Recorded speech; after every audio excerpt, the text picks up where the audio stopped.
Dear students, Assalamu alaikum.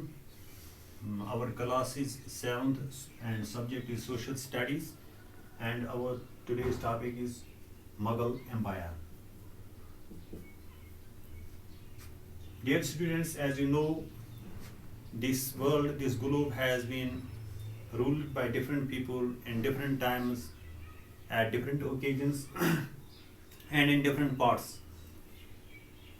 جیسے کہ آپ جانتے ہیں کہ جو یہ دنیا ہے یعنی گلوب جو ہے اس پر مختلف ٹائم میں مختلف لوگوں نے حکومت کی ہے اور ہر ایک نے اپنا ایک پارٹ ادا کیا ہے اور اس پارٹ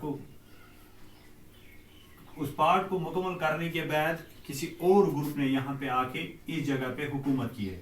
پھر وہ شخص چلا گیا اور دوسرا شخص آ گیا. اسی طریقے سے دنیا کی یہ ہسٹری رہی ہے کہ جو بھی حکمران آئے ہیں ان کا ایک ٹائم رہا ہے, ان کا ایک پیریڈ رہا ہے.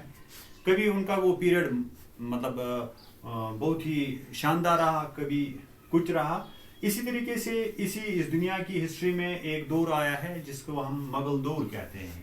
پہلے ہم دیکھیں گے یہ جو مغل دور ہے, جو یہ مغل امپائر جو انہوں نے ایک سلطنت قائم کر رکھی تھی ہندوستان کے اندر. اس وقت کا جو ہندوستان تھا وہ بٹا ہوا نہیں تھا. اس وقت ہندوستان میں انڈیا بھی تھا, پاکستان بھی تھا اور بنگلہ دیش بھی تھا.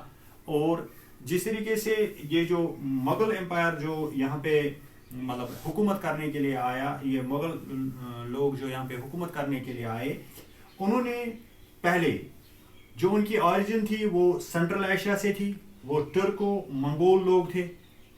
اصل میں کیا تھا, جو منگول کا حکمران تھا وہ جنگیز خان, اور جنگیز خان مدر سائڈ سے آ رہا تھا. جو شخص یعنی بابر جو تھا, جو مغل امپائر کا جو پہلا جو رولر تھا انڈیا میں, جس کا نام ہے بابر.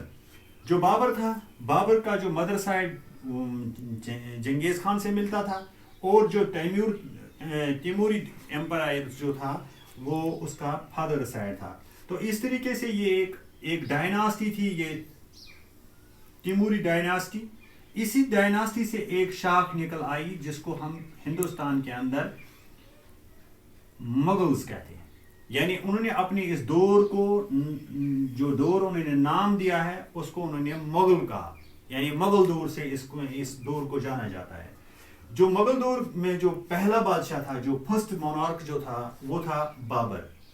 اور بابر کے بعد جو بابر نے یہاں پہ جو بنیاد ڈالی وہ 26 اپریل 1526 یعنی اسی مہینے میں 26 تاریخ کو انہوں نے یہاں پہ بنیاد ڈالی تھی حکومت کی. پھر ان کا جو اختتام ہوا تھا, جو پیریڈ جو اینڈ ہوا وہ 1857 میں یعنی 1857 میں. 1526 میں جب یہ اپنے خاندان سے علیحدہ ہوا تو بابر کی جو منشا تھی, جو اس کا ایمبیشن تھا, اس نے مطلب یہ چن لیا تھا کہ میں ہندوستان جاؤں اور وہاں پہ اس ہندوستان کی جو سرزمین ہے اس کو اپنے قبضے میں لے لوں. پہلے تو وہ کابل میں تھا, لیکن پھر جب وہ پانی پت پہنچ گیا تو پانی پت میں اس نے 1526 میں ایک ڈیسائسو بیٹل لڑی, اور جس کی وجہ سے انہوں نے ہندوستان میں پہلا قدم رکھا.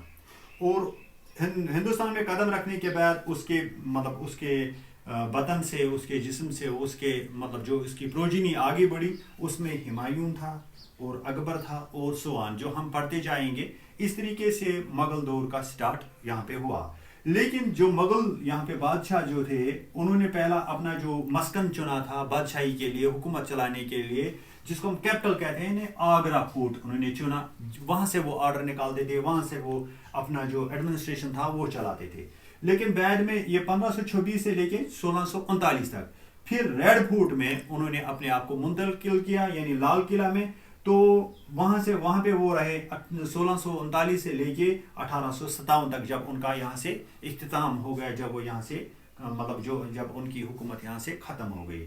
تو جو ان کا بنیادی طریقہ تھا وہ اپائنٹمنٹ جو ہوتی تھی کسی بادشاہ کی, وہ زیادہ تر ہیریڈیٹری ہوتی تھی. یعنی باپ کے بعد بیٹا, بیٹے کے بعد اس کا بیٹا, وغیرہ وغیرہ. اس طریقے سے حکومت چلتی تھی.